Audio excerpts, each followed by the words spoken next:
ঢাকায় ছবির আলোচিত নায়িকা শিরিন শিলা সোশ্যাল মিডিয়ায় সর্বোপস্থিতি থাকে তার। ফ্যাশন সচেতন এই নায়িকাকে বেশিরভাগই অনুষ্ঠানে গাউন পরতে দেখা যায়। বিভিন্ন অনুষ্ঠানে দারুণ সব গাউনে ঝলমলে উপস্থিতি থাকে তার। শিলাকে প্রশ্ন করা হয়েছিল কতগুলো গাউন রয়েছে তার। জবাবে তিনি বলেন, এখন 40টির মতো হবে।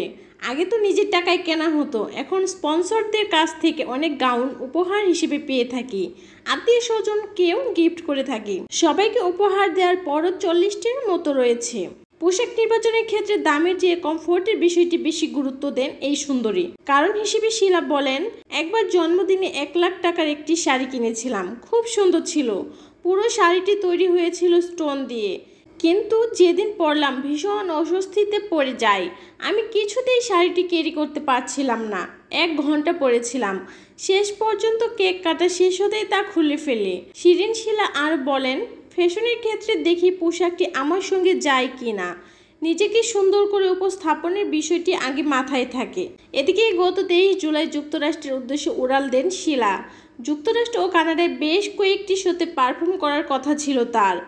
গত 28 জুলাই ফ্লোরিডায় শোতে অংশ নেন তিনি, কিন্তু বাংলাদেশের ছাত্র আন্দোলন কেন্দ্র করে অস্থির পরিস্থিতির কারণে বাকি শোগুলো বন্ধ হয়ে যায়। চলতি মাসের 10 তারিখে দেশে ফিরেছেন শিরিন শিলা। শিগগিরই যাযাবর সিনেমার শুটিং শুরু করবেন তিনি। এ ব্যাপারে শিরিন শিলা বলেন, আপাতত সব সিনেমার শুটিং বন্ধ, তবে হাতে বেশ কয়েকটি কাজ রয়েছে। তার মধ্যে যাযাবরের জন্য শিডিউল চেয়েছেন পরিচালক।